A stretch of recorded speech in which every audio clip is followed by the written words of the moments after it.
So my name is Arlene Laliberté. I am a prof at Université du Québec en Abitibi-Témiscamingue. So you've all heard of this mystical place where there's like giant mosquitoes. That's where I'm teaching, and they are quite ginormous.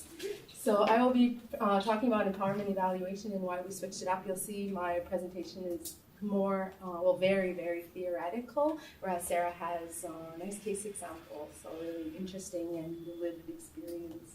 So just to give you a very quick overview, there's going to be the context. So empowerment. Why is it important? What is it? What it is? Empowerment evaluation. So again, very theoretical, the principles, the aspects, the steps to empowerment evaluation. And I hope we have time. I will talk a little bit about two implementation evaluations that I was involved in using the empowerment evaluation framework, and then time for questions, comments, and discussion. So why focus on empowerment? As you may know, Indigenous people have experienced severe and systematic disempowerment with devastating health and social impacts. So severe, it was quite, and I'm thinking in French, c'était grave, it was severe. And systematic because it was planned. As we all know, social determinants of health such as poverty, racism, discrimination, and marginalization affect the health and well-being of minority populations. And on top of all of this, Aboriginal people must deal with the colonial legacy of the assimilation policies, dispossession of territory, forced separations and relocation, delegitimization of culture, loss of autonomy, and human rights violation. And as we were mentioning, Sarah and I, in the conversation earlier, in this field, we have people who know a lot about the history of Aboriginal people and what happened in Canada, and other people think that Aboriginal people do not exist anymore. Just to maybe it could be redundant for some of you, I apologize, but in terms of assimilation, just to get a feel of the room, what do you think about colonization if I say that colonization is ongoing? Are we surprised to hear that, or are we like, heck yeah? So would anyone have any examples of ongoing colonization?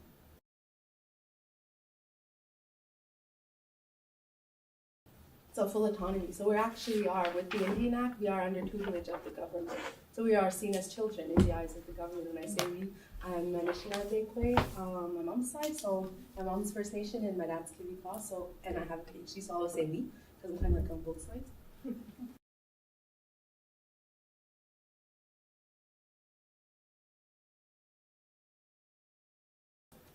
So basically it's the government that decides if you're an Indian or not.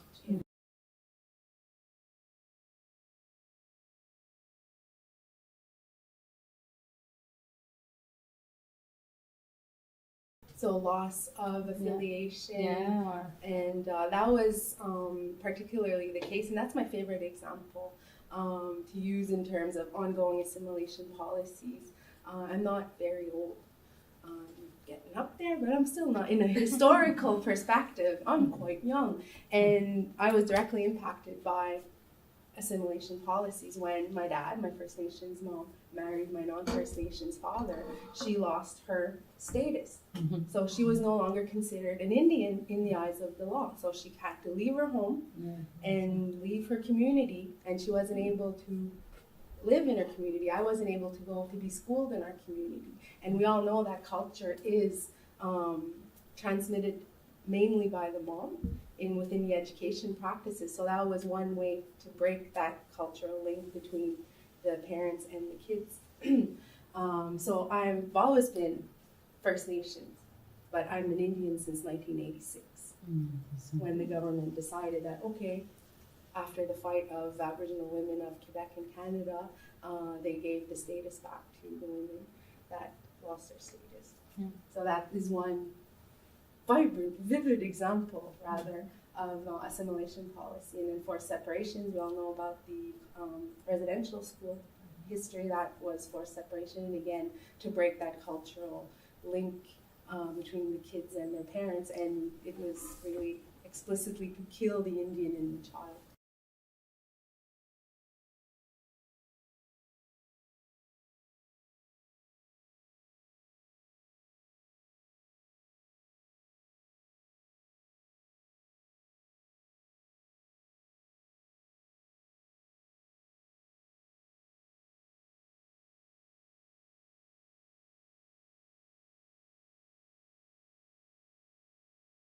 So they were even controlling what they were eating. And even closer to home, like in my, like we have different communities, and the community next to mine is Eagle Village, Kippawa, beautiful lake, beautiful area. And the Indian agent there took the money that was supposed to be given to the community for food and clothing, and like half of the band starved and froze to death that winter.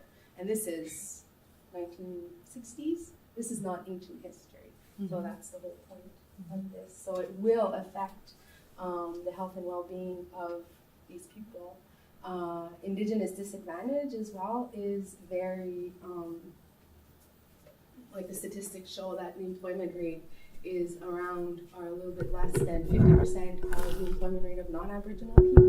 The median family income is equivalent to about 63%, so only like 2/3 of the family income of non-Aboriginal people. And on reserves, the house, about 45, like nearly half of the houses are in disrepair. So this translates obviously into psychosocial problems. So we see that First Nations and Aboriginal people are overrepresented among the victims of suicide, of violent crimes, family violence, incarcerated people, and also adolescent pregnancies. And this translates to an overrepresentation. Like we see that this overrepresentation in long stay settings, like I was saying, in prisons, rehabilitation programs, forensic units, adult inpatient services as well in terms of mental health care. And there's the revolving door between all these services and the community, which heightens distress and basically disempowerment of the community, and which gives us the idea that the services that are received are not adapted and are not adequate for what the Aboriginal people are going through. So we need more culturally sensitive and locally adapted programs. And because we know that even just the vision of health, like how we perceive health, is dictated culturally. So it's depending on our ways of knowing, being, and doing. And like in general, it's never good to generalize because we all know there's like different cultures, but in general, a lot of Aboriginal groups conceive of health and mental health as holistic. So it's not a dichotomy between mental and physical. It's really a holistic vision of health between mental, physical, and also cultural, spiritual, and emotional, which extends to the health of the family and the community. So one person cannot be fully well if their family and community is in distress. And this also includes the life cycle, so 7 generations ahead, and the ancestors as well are the others. And this is an evolving definition. And so it kind of parallels the vision of macrosystemic, so Brenner, ecological model to think about health. So why focus on empowerment? There is an evidence base as well that interventions that aim to support the empowerment, I should have changed this because one cannot empower someone else, that we can create a safe space to allow the empowerment to occur. So we can support empowerment of socially excluded populations across psychological, organizational, and community levels. And these interventions have achieved improved health outcomes and quality of life of disadvantaged groups. And so empowerment is not one of these, it's a 3-pronged definition, and we need all 3. So it's a values orientation. If we are going to intervene, if we are going to research, do research with, not research on, if we are going to evaluate programs, we must have the ideology or we have to be guided by a certain set of principles in order for empowerment to happen. Empowerment is a process that promotes the participation of the people and the organizations that we're working with. And who says process? We have to think of mechanisms of safe spaces to allow this to happen, and it also takes a lot of time. So it's not one 10-week program that will go, everybody's empowered, now we can leave and this community will be well. It is a process, and 2 steps forward, 3 steps back, and we just have to keep going.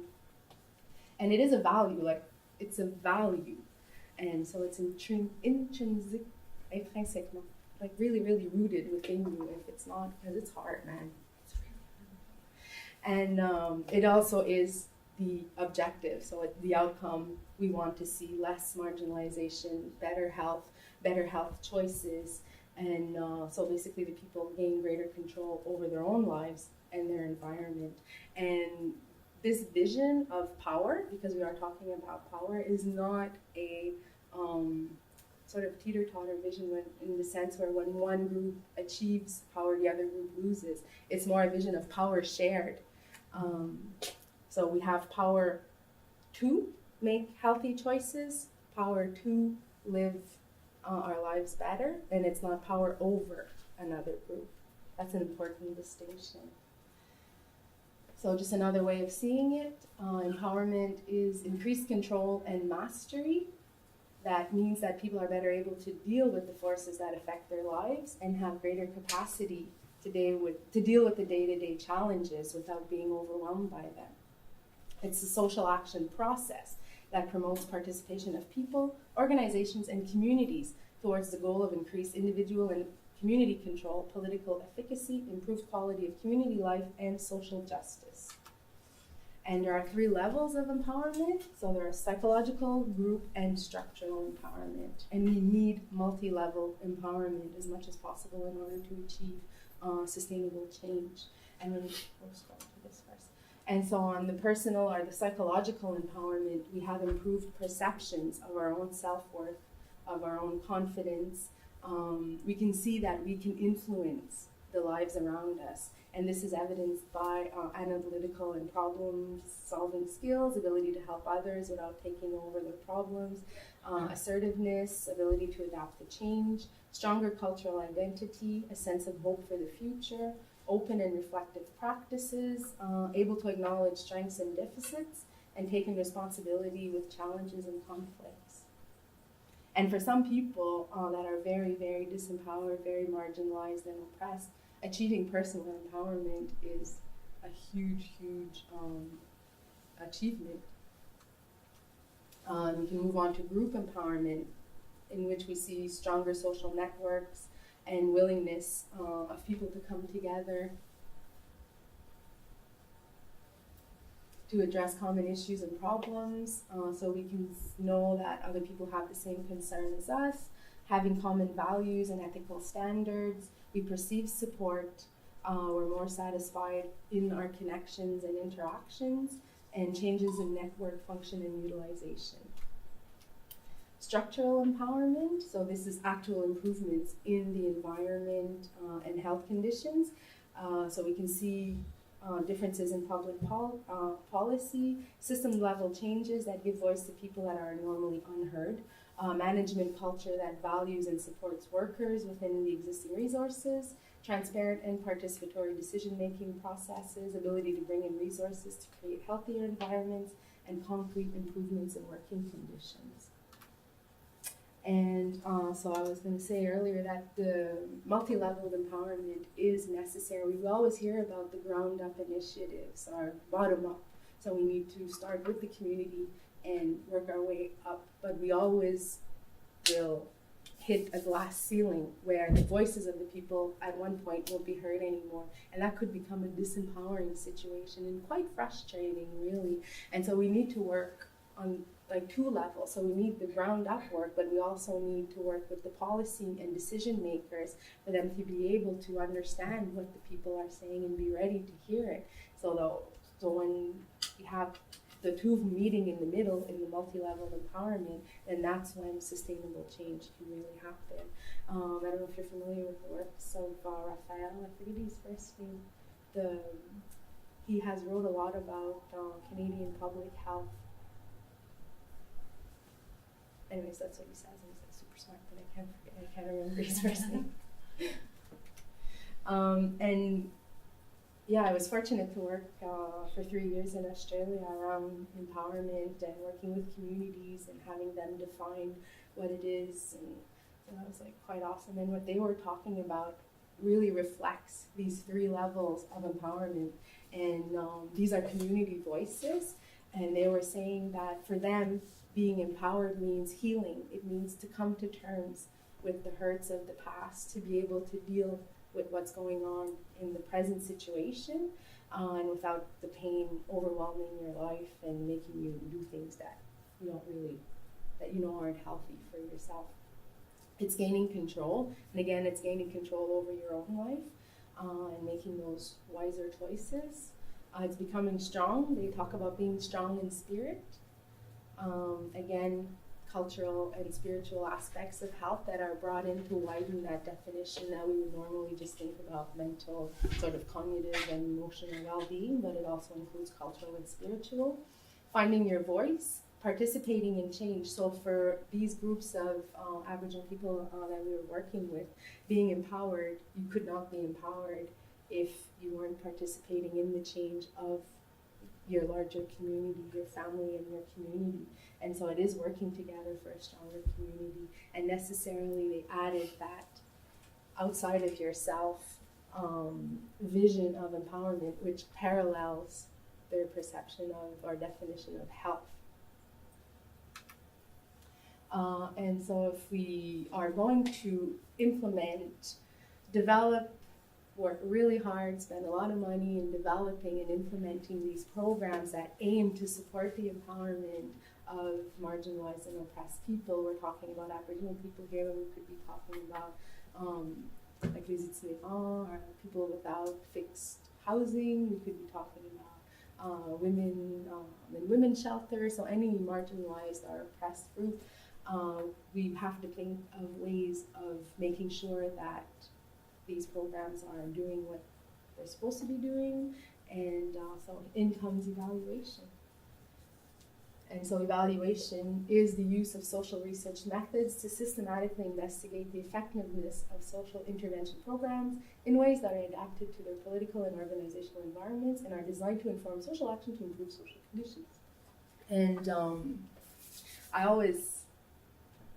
one very, very important aspect of this definition for me is adapted to the political and organizational environments. And I always get into arguments because I work almost exclusively now with Aboriginal communities, and I'm a program evaluator as well.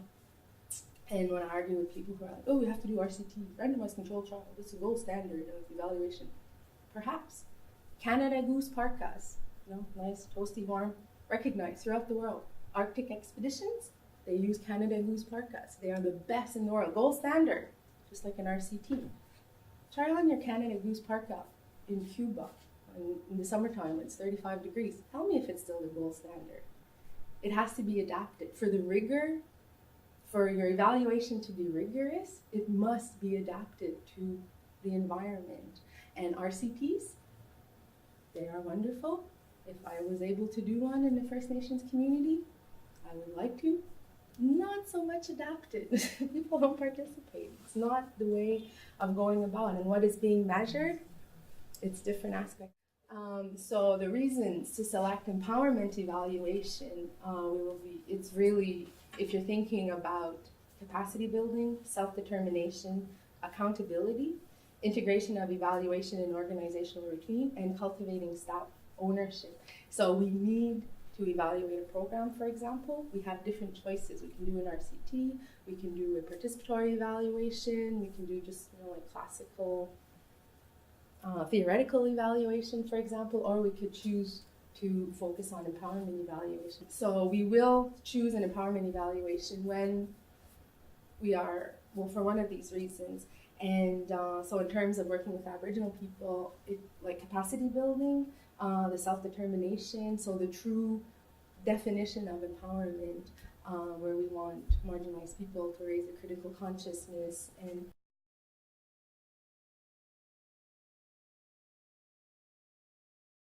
that's right. We always have like this buzzword like in the policies. We must use empowerment when working with Aboriginal people, but we don't know what it looks like. There's different ways. There's different interventions that aim to empower.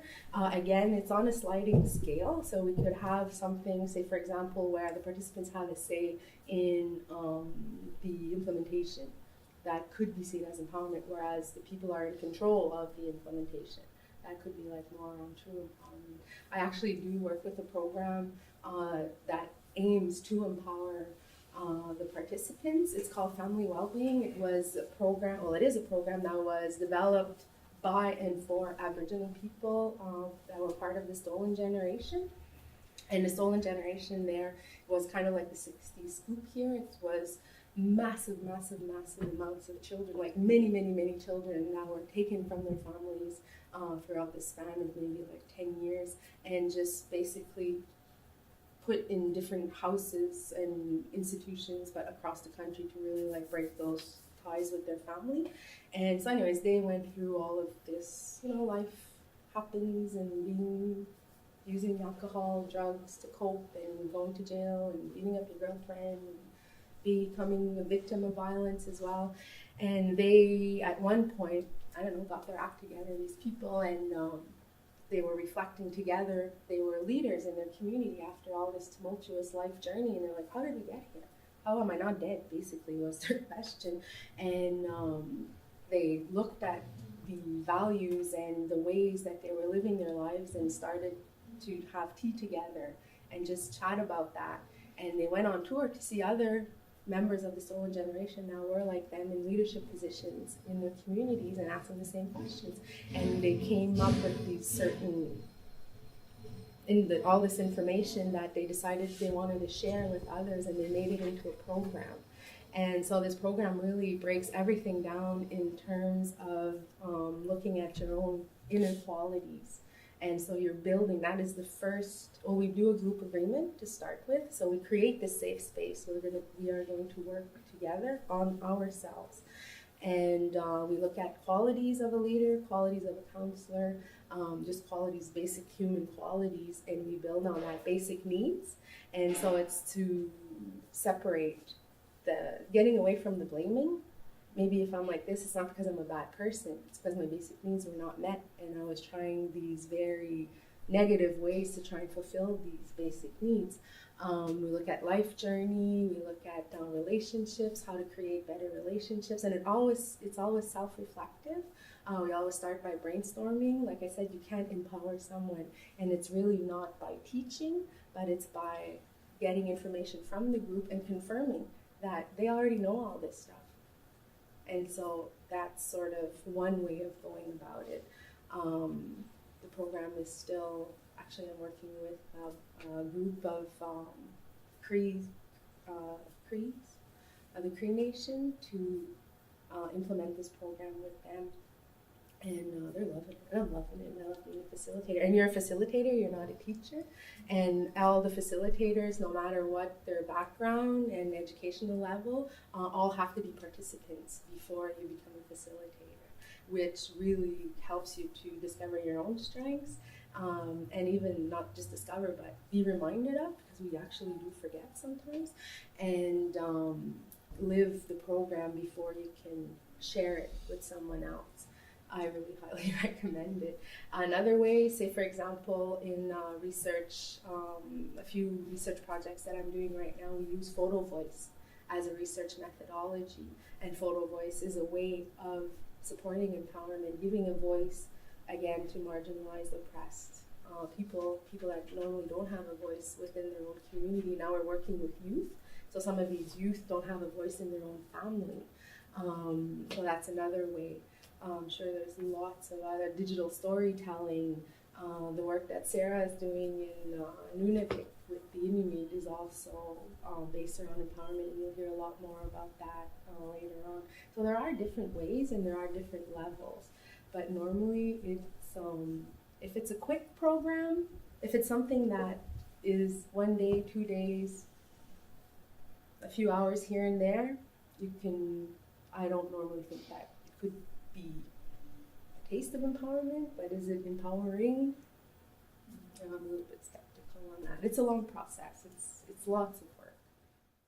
When we will select empowerment evaluation, yeah, like I was saying, so that capacity building, and it's not only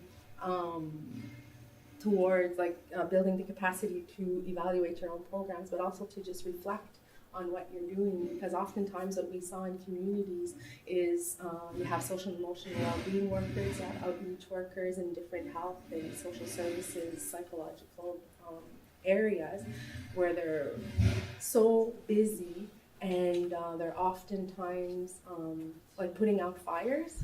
So always from one crisis situation to the next, or trying to prevent out-of-home placement, for example, for kids, and they don't have time to really think about what they're doing, they just do.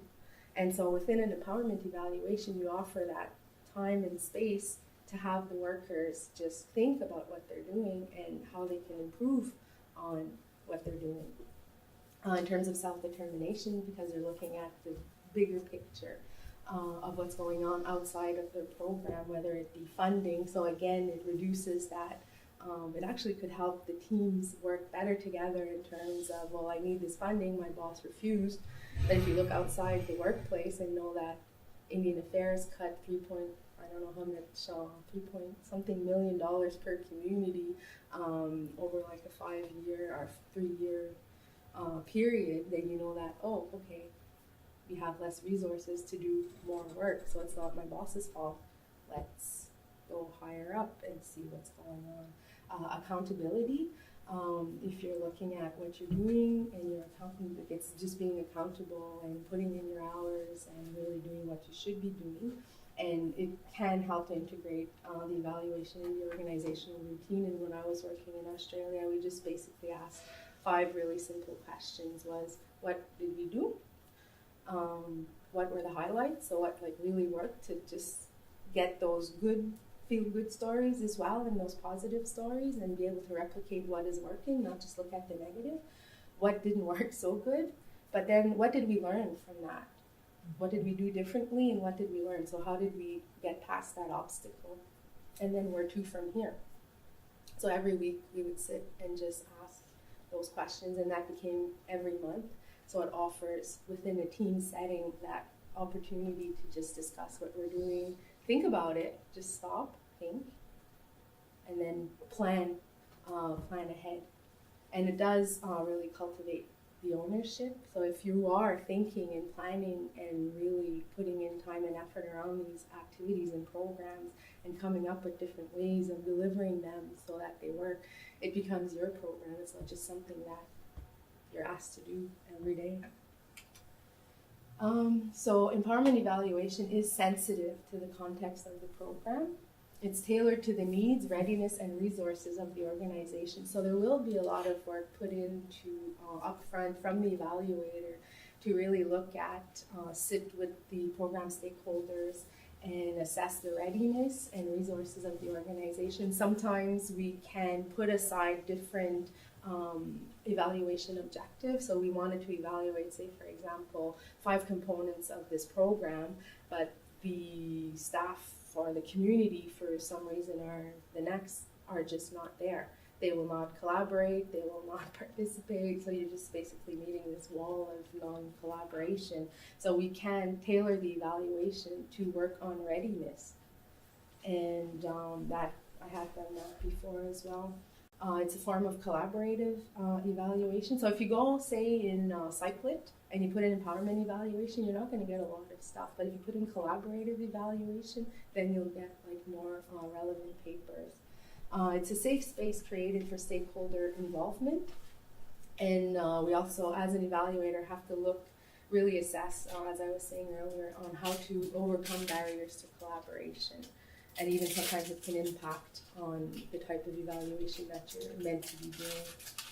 And this is all transparent, it's all negotiated, it's all really upfront. And so the empowerment evaluation is the use of evaluation concepts, techniques, and findings to foster improvement in self-determination. It is guided by commitment to truth and honesty. It is designed to help people help themselves and improve their programs using the form of self-evaluation and reflection. And that's like the sort of official definition from Fetterman. And so there are 10 principles of empowerment evaluation. So we want to improve the program, the organization as a whole. We want community ownership, inclusion, so everyone is a part of, so the people are not evaluated. And that's a huge, huge obstacle that we get oftentimes as an evaluator, where the workers feel that they are being evaluated, where it's the performance of the program and not their personal performance, and you have less of that when the process is transparent and inclusive. We have democratic participation. Empowerment evaluation aims for more social justice, community knowledge in terms of feedback workshops. We'll get to that later. It is an evidence-based strategy. We're asking people to bring in documentation. There is capacity building, organizational learning.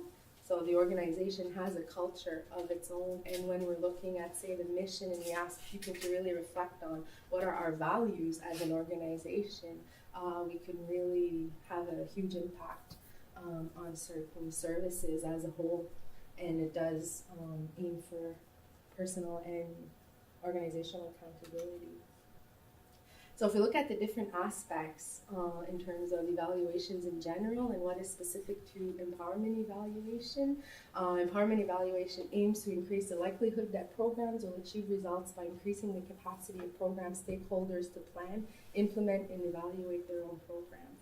So basically, if the people who are running the programs know more about program development, implementation, and evaluation, they'll be able to deliver that program more effectively and efficiently and have better outcomes where the aims are. The decision-making process, all the participants are central in the decision-making process of the empowerment evaluation, and it might seem as an evaluator coming into an organization and going, okay, and having these brainstorm sessions with the stakeholders, the people who use and participate in the program, you can sometimes feel that they're doing all the work, but you have to actually be quite skilled as an evaluator to let the people who are being evaluated basically go and you're just like basically there to guide and contain this experience.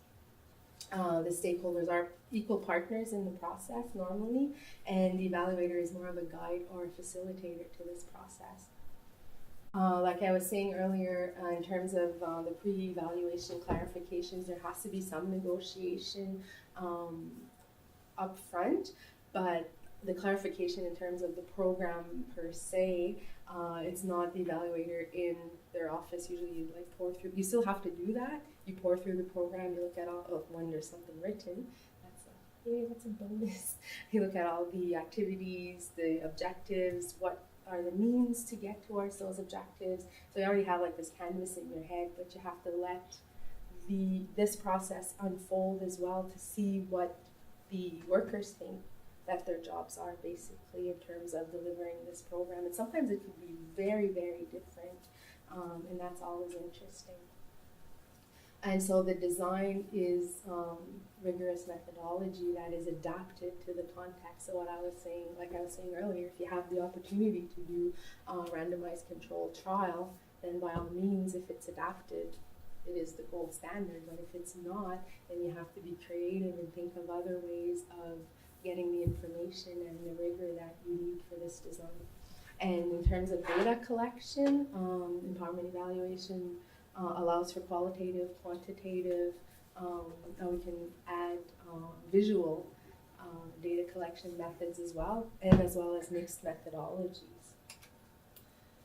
Data reporting is part of the process, and within a context that's meaningful for participants. When I do evaluations or any form of research in First Nations or Aboriginal communities, because I don't work with Inuit, so I'm comfortable in saying First Nations, I work with First Nations people, I always do feedback workshops. So the data is collected, the results are pre-analyzed, and then that pre-analysis is offered back to the people that gave me the information to make sure that everything, the way that I interpreted what they told me, is on track. And sometimes you can actually be pretty far off track. If I remember in Australia, this was like, it was part of a study, it wasn't an evaluation per se, when people said that it was around suicide, the meaning of suicide, and I remember a young guy who said that yeah, alcohol and drugs are part of our culture now.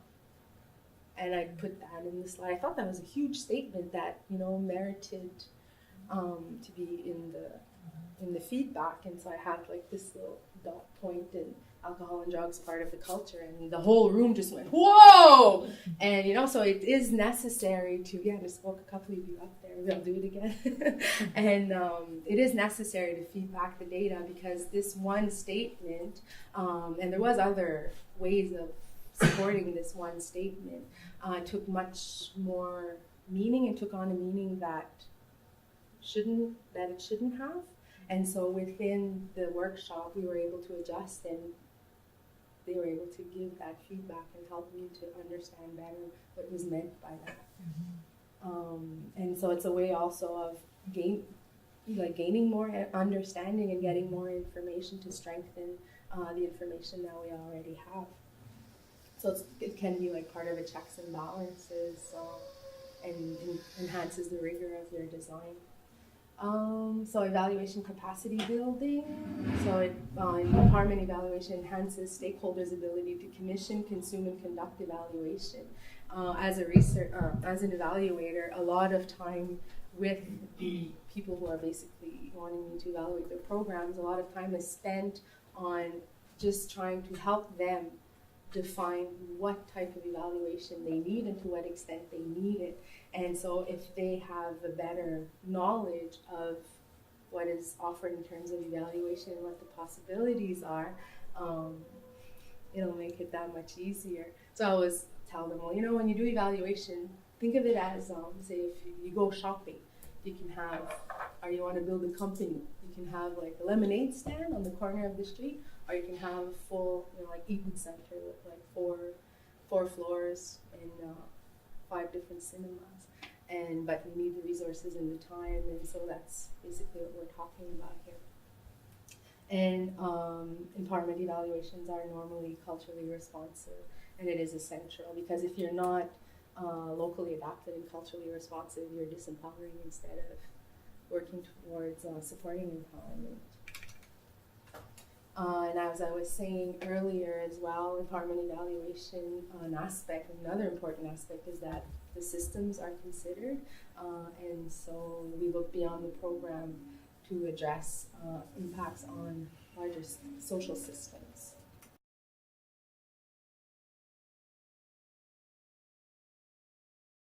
It's really based on what they want, what is being evaluated, where they are in the program cycle, and the level of resources that they have.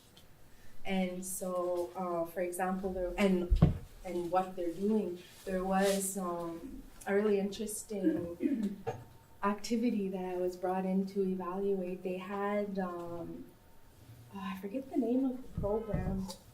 It was a government-sponsored program. This was in Australia. It was Queensland Health.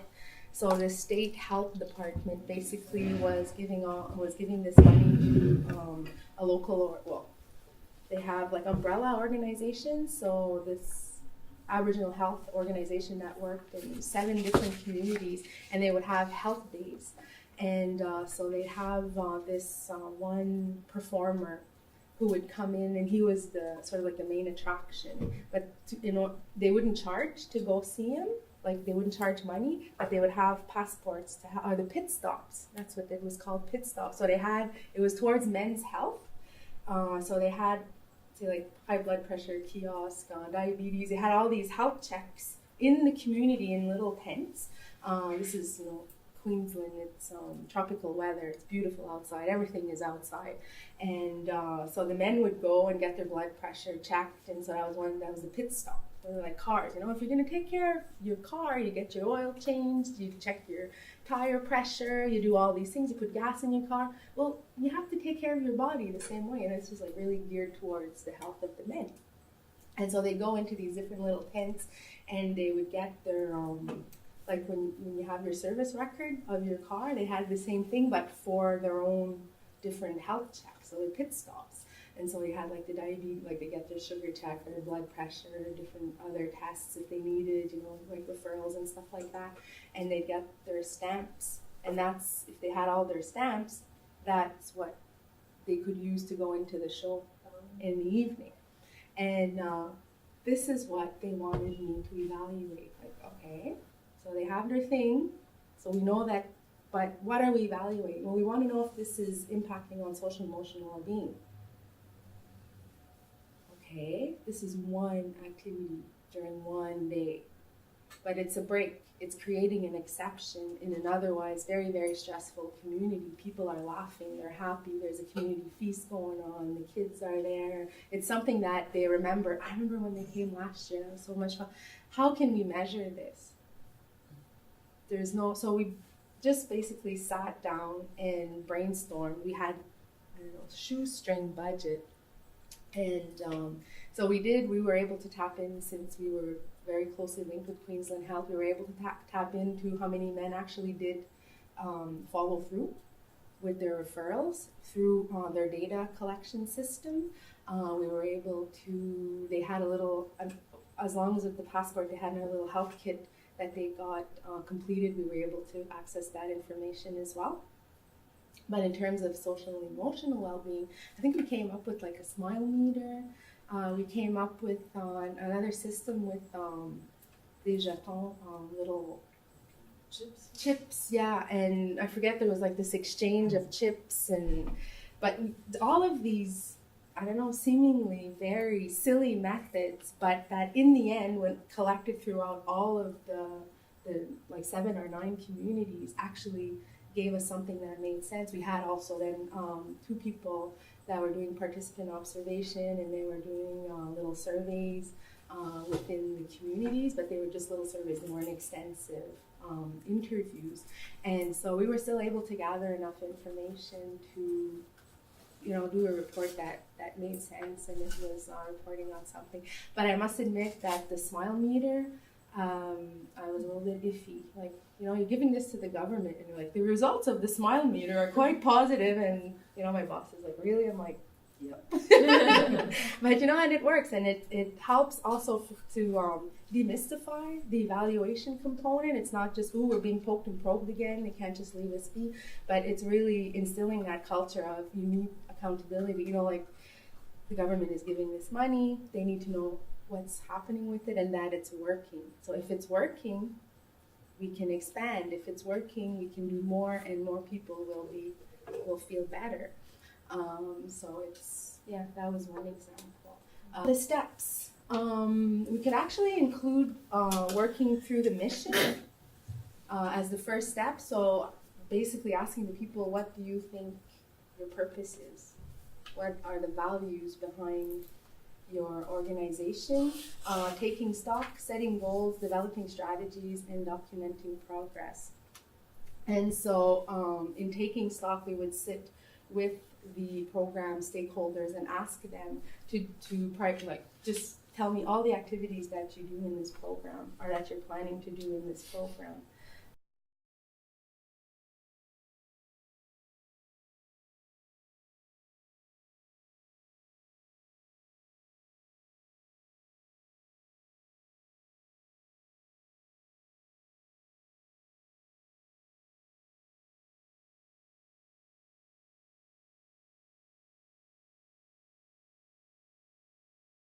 So we basically asked the workers, what do you think your activities are and what they should be?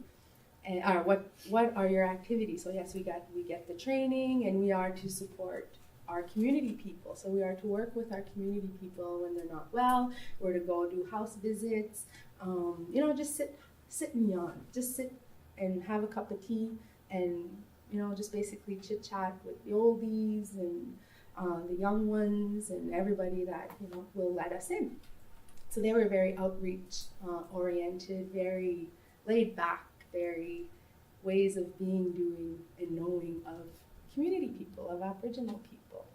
And so we rate the performance in the beginning. So how are you doing now? Well, we're not doing super well because we still have this training, that training. Okay, how do you think you should be doing on a scale of 1 to 10? That's all part of the taking stock process. So we have like this sort of baseline of data from the perceptions directly of the participants, the stakeholders of the program.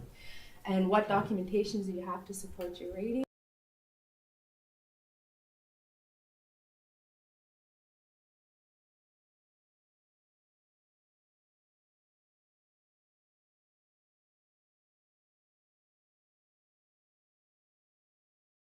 So we actually have concrete, hard evidence, as well as the perception of the program participants. So there we go. So we're setting goals. What are the goals of the program? Linked to your daily activity. So you're out there and you're having a cup of tea with Auntie Jane and Uncle Victor. What is the outcome? Oh, well, they're being supported. It's creating belonging. It's maintaining these links in the community. It's breaking isolation. We can put on community feasts. We can bring the kids fishing. So they have all of these activities that are very, again, health promotion and community oriented. And they are linked directly to their daily activities.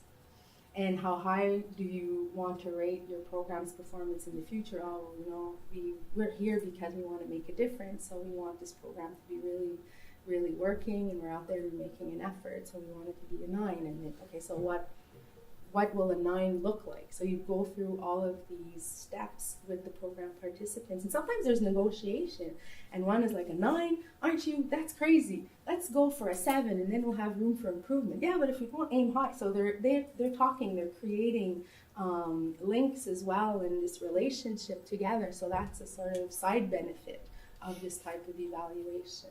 And they're actually being supported by one another because they're 9 very isolated communities, and there's sometimes the aim was 2 workers, but only a few of the communities were able to recruit 2 workers. So that gives them a support within for each other. How high do you want to rate, or would you want to rate your program's performance in the future? So let's say now we're only starting, we're a 4. So if we say in 2 years, or next year, if we're to do this process again, how high do you want your performance to be?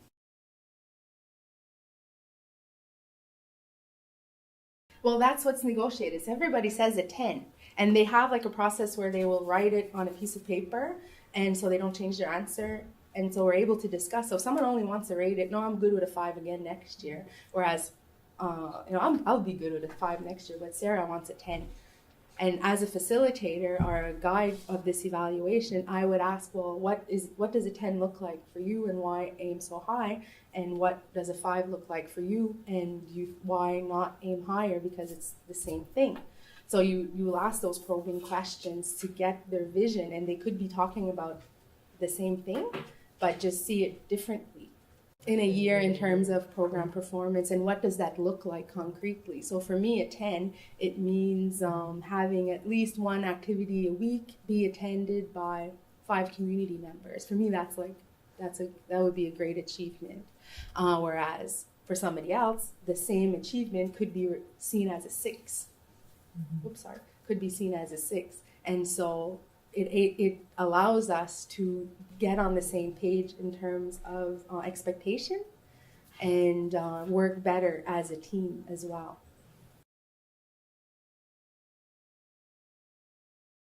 The description of what it looks like is clearer, and it's clear to everyone, since there's nothing in empowerment evaluation that really is a secret. There's a negotiation with the stakeholders and what your mandate is, but in terms of, but that's administrative stuff.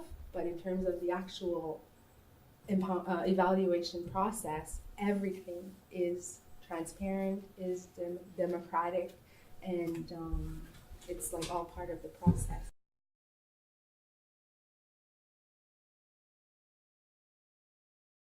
Well, it depends again on the situation. I've never been hired, or I refuse to be hired from an outside agency to go and evaluate another program. It was always from the program stakeholders that the money comes with an evaluation component.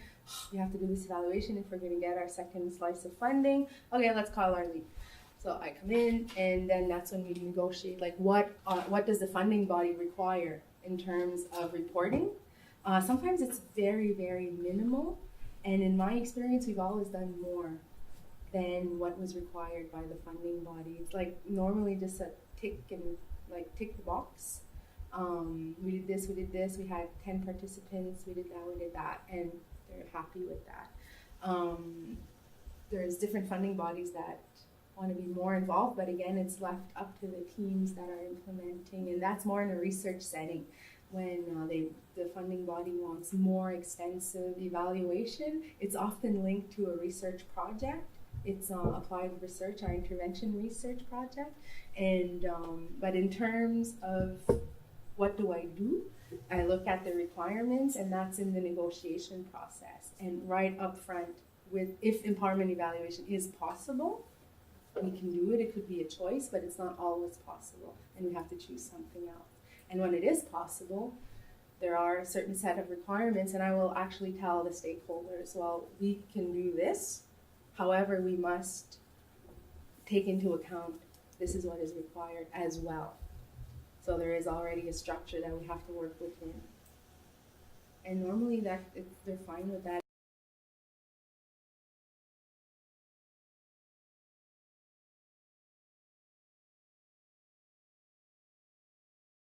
That is a very interesting and important question. Normally I'll leave it open, because if you ask someone, okay, so what are your outputs? What are your objectives? They'll give you everything all jumbled anyway, because they don't know. And that is part of that capacity building of differentiating what is a proximal objective versus a distal one. And you'll have like, what does proximal mean? So you're basically doing a course on evaluation, and then you're missing the whole point, because when you're giving a course, you're basically positioning yourself as an I know and you don't know. So it's really, what do you do on a day-to-day basis? And a way of doing that is to actually have a little flashcards, like the little cards there, and writing down our bigger ones, like on a piece of paper, and then mapping it out. So you can map out your program logic with them, and then as you go along, you say, well, what happens before? In terms of output. So if we're sitting and we're having tea, you can break that down into proximal, intermediate, and distal outputs. And by just having them brainstorm around it, workshop it, and asking them those probing questions. So you'll be writing an activity, having tea. So what is the benefit? So what do you think happens when you have tea with someone? And all their answers, you write them down on these pieces of paper, and then you can ask them, what comes before? And sometimes it's at the same level. And so if we're aiming towards well-being and suicide prevention by going to have tea with people that are at risk, you are working towards suicide prevention, but on all these different levels. And they'll normally be like, wow, you do all that. And nobody talked down to anyone, and nobody taught anyone else. We're all in this learning together about the program. And they're actually teaching me. I'm just moving stuff about and going, oh, so this would come before that, before we could get to this preventing suicide, our strong community. All of these things are happening. Wow, you do a lot in your day. All this by having a cup of tea. Well done. Can you come and have a cup of tea with me later? Awesome.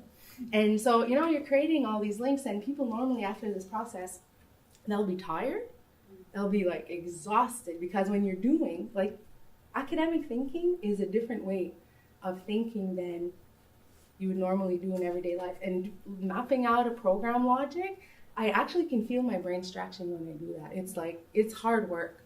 So doing this with people that normally don't think in this way, and that do, and that intervene in the community, you need lots of laughter, lots of, like little mini breaks, and just keep it going and keep it fun, and lots of, so it's fun. It can be really interesting, as long as your value orientation, or the way that you're working with the people, does support empowerment as well. So we're setting goals, and we're mapping all of this out. And then with the program logic, that gives you an extra sort of layer of rigor for your evaluation, because you have like the hypothetical workings of the program that you can test at different points.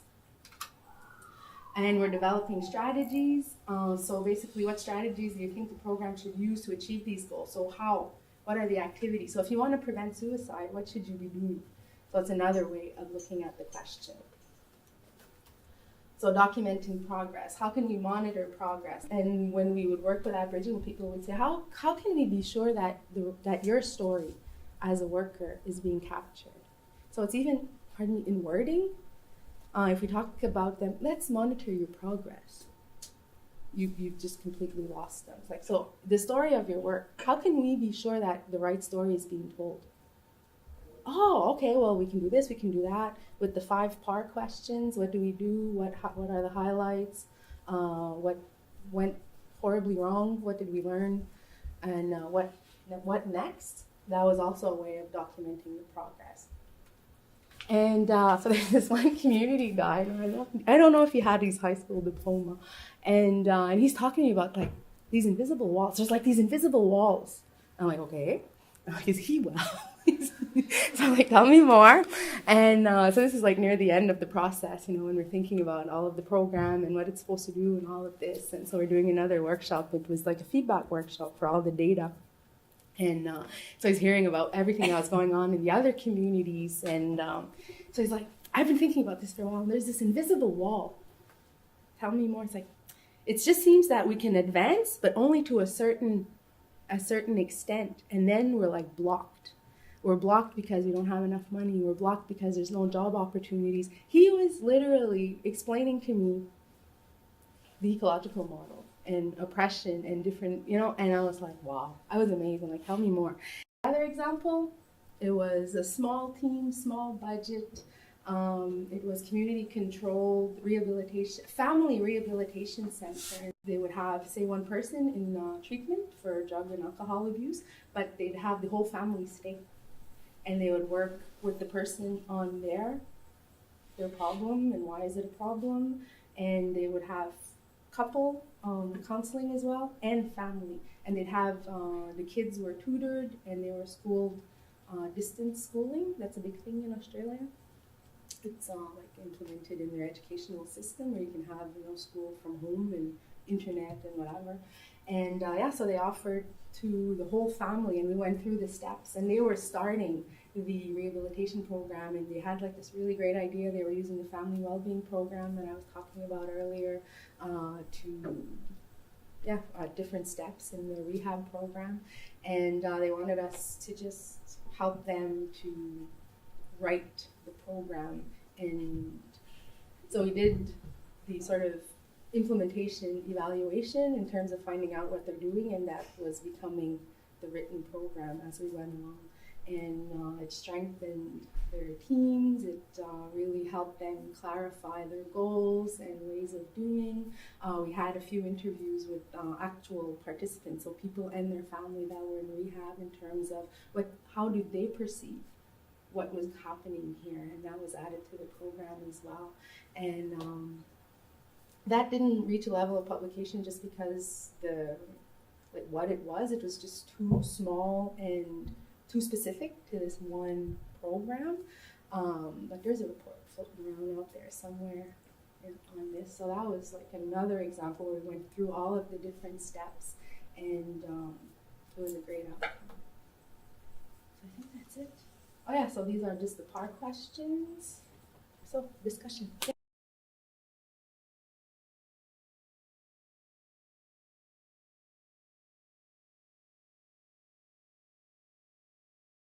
Absolutely, and there always is, and sometimes it's a person, sometimes it's a manager, but it's always, what are the challenges? It's built into the questions. It's built in. We need to know what is not going well or why it's not going well. Sometimes it's within the program per se. Sometimes it's just there's too much stuff happening in the community, but there are challenges, and we need to know them. It is, yes, it is. You don't like to say, you know what, this is just not working. Or you know what, based on the literature, based on what's out there, this is not worth the investment. But how can we overcome this? How can we make it be worth the investment? Mm-hmm. And it's worked with, because there is that trust that's built with the program stakeholders. So it's easier to say, you know what, this is just not working because of this aspect, that aspect, and that aspect. So how can we make it better? Mm-hmm. And continue, to work towards that in more like of a formative evaluation, so you're able to correct as you go along. Or as a summative evaluation, you come in at the end of the process That is really, you can't do empowerment evaluation if you're doing summative evaluations, or you just come in at the end and go, okay, this went wrong, that went wrong, that went wrong, and here's your report, here's recommendations that are coming from the outside. That's not fun. Yeah. But there's always recommendations and there's always ways forward. But yeah, there's always that fear of somebody's gonna get fired.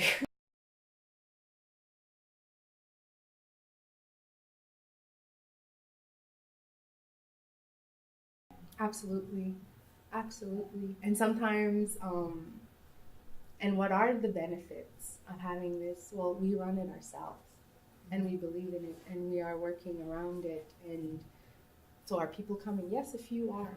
And why aren't the other ones coming? So it could generate other questions that we could find out more about.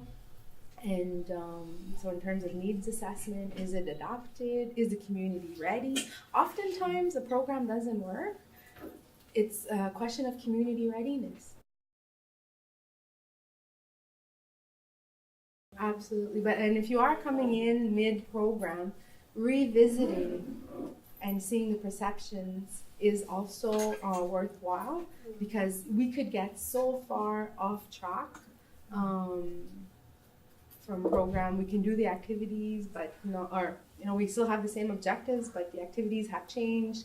We don't know why, because the old boss said we shouldn't be doing that anymore, we should be doing this. Where's the old boss? We don't know. And things get integrated into the culture of the organization, and we just lose sight of why we're doing things, because this is what I do. And we're doing, so we're not really thinking. So it's like, take a step back and stop and reflect.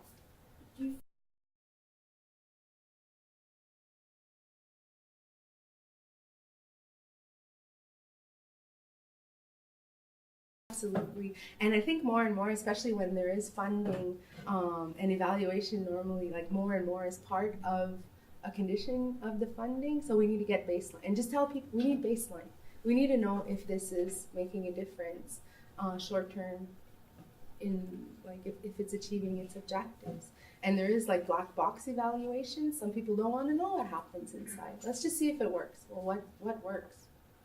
What works? What doesn't work? So there's different levels as well that we can advocate for. And I was at San Jeunesse Montérégie as a program evaluator. I worked there for 3 years, and a huge organization like San Jeunesse, within only a 3-year period, we were starting to see a difference in terms of how the evaluators were being welcomed on the implementation teams, and the participation on the evaluation team, the recommendations out of their report. So in just 3 years, and that's like a huge boat to start to turn. So I'm hopeful. Yeah. So thank you everyone for your attention.